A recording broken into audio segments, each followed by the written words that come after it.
Indonesia negara yang menjunjung tinggi tentang keyakinan. Itu tertuang dalam Undang-Undang Dasar 45. Dan tentunya sila pertama yaitu ketuhanan yang Maha Esa. Artinya di sini adalah setiap rakyat Indonesia berhak berketuhanan dengan keyakinan masing-masing serta menjalankan aturan-aturan agama menurut keyakinan itu sendiri. Namun, masih banyak masyarakat yang tergiring dengan opini bahwa terorisme pelaku radikal selalu terkait akan cadar dan celana cingkrang tentunya ya. Padahal tidak semua yang memakai cadar dan celana cingkrang adalah pelaku teroris atau radikal. Bahkan di dalam aturan Islam sendiri itu sangat dilarang bunuh diri, bahkan sangat diharamkan apalagi membunuh nyawa orang lain. Dan pertanyaan kami di sini, bagaimana menurut Anda terkait hal tersebut? Apa makna cadar sesungguhnya menurut sudut pandang dari Angkatan Muda Banteng Putih itu sendiri? Kami mewakili Angkatan Muda Banteng Putih dalam hal ini sebagai pembina sekaligus pendiri dari Angkatan Muda Banteng Putih. Pada kesempatan ini, sebelum kita kupas lebih dalam lagi tentang fenomena para pemakai cadar yang ada di Indonesia ini, terlebih dahulu kita harus memahami tentang Pancasila itu sendiri. Kami tidak akan menjelaskan secara detail, tapi sebagai poinnya seperti ini.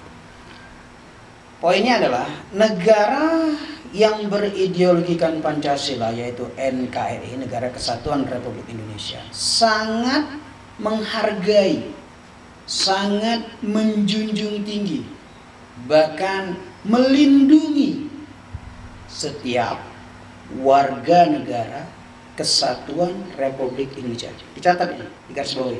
Pancasila dalam hal ini mengayomi semua kelompok, semua sekte, semua keyakinan, semua pemahaman yang ada di Republik Indonesia ini. Paham itu? Yang tidak dilindungi oleh Pancasila adalah ideologi. Karena dalam Negara Kesatuan Republik Indonesia hanya ada satu ideologi, yaitu ideologi Pancasila. Itu tidak bisa ditawar itu. Apapun keyakinan, apapun yang engkau sembah, siapapun yang ingin kau sembah, asalkan ideologimu Pancasila, maka dilindungi oleh Negara Kesatuan Republik Indonesia. Paham itu? Di sini poinnya. Nanti kita baru membahas cadarnya. Ini sangat esensial, sangat urgent. Karena kita tidak memahami definisi dari Pancasila itu sendiri secara global dan secara substansi. Nah, di sini kami ingin menjelaskan secara substansinya. Artinya Pancasila tidak memandang pakaianmu. Pancasila tidak memandang logat bahasamu. Pancasila tidak memandang warna rambutmu. Pancasila tidak memandang tinggi atau rendahnya ataupun postur tubuhmu. Pancasila hanya melihat kau tidak punya ideologi selain Pancasila, kau berhak dapat perlindungan di Republik Indonesia. Itu poinnya. Pancasila tidak akan mengganggu aktivitas ibadahmu, tidak akan melarang aktivitas kegiatanmu dengan Tuhan yang kau yakini. Itulah barokahnya Pancasila ada di Indonesia ini. Itulah kenapa dalam terminologi Islam Allah Subhanahu wa taala meridhai Pancasila masih eksis di bumi Negara Kesatuan Republik Indonesia sampai detik ini, sampai saat ini. Mengapa? Karena Pancasila manifestasi dari Ya Rahman, Ya Rahimnya Allah Subhanahu wa ta'ala. Itulah manifestasi Rahman Rahimnya Allah yang ada di Indonesia melalui Pancasila. Kenapa? Karena Pancasila tidak memandang Kristen, Hindu, Buddha, Konghucu, Islam. Asalkan yang kau sembah Tuhan yang Maha Esa, maka Pancasila menghormati, melindungi, mengayomi Subhanallah. Baru kita masuk kepada cadar. Tadi kami jelaskan tentang Pancasila. Sekarang mari kita bahas tentang cadar. Cadar adalah salah satu keyakinan yang dipahami oleh kelompok yang ada di dalam Islam sendiri. Bicara keyakinan, bicara dalam hati. Bicara dalam hati hanya Tuhan dan si pelakunya yang bisa memahami itu. Apakah dia bercadar atau tidak bercadar, asalkan tidak merongrong NKRI, tidak merongrong ideologi Pancasila, maka tidak ada hak manusia ataupun warga negara Republik Indonesia untuk melarang orang bercadar ataupun untuk memfitnah orang bercadar. Nah, ini yang harus kita pahami bersama. Jadi cadar di sini adalah keyakinan. Kami melihat cadar yang ada di Republik Indonesia ini adalah sebuah bentuk keyakinan.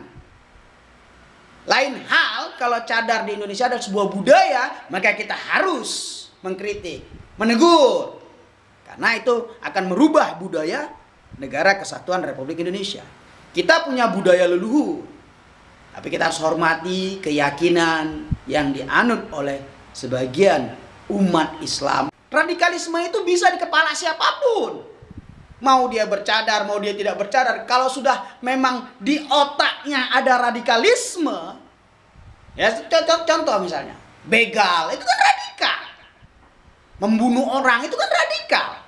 Jadi tidak ada kaitan dengan kostum. Tidak ada kaitan dengan pakaian. Radikal itu ada di kepala. Dan kepala itu tidak bisa kita hukum. Isi kepala orang tidak bisa kita hukum. Yang bisa dihukum perbuatan seseorang.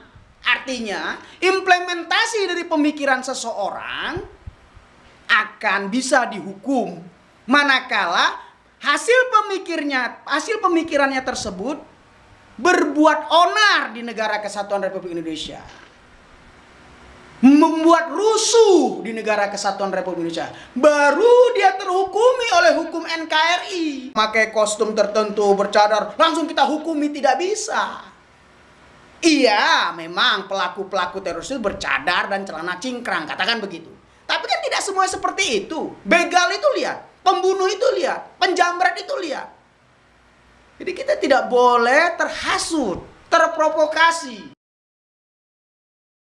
Bagaimana sikap kita sebagai warga negara Indonesia agar kita lebih terbuka wawasannya, lebih terbuka pemikirannya, dan lebih berdamai, agar tidak selalu menghakimi kepada mereka-mereka semua yang berkeyakinan sesuai dengan keyakinannya dan tentunya berideologikan Pancasila. Monggo penjelasannya. Menyikapi pertanyaan yang kedua ini, kami Banteng Putih ataupun Angkatan Muda Banteng Putih tidak bisa seperti seorang dosen ataupun guru ya dalam hal ini.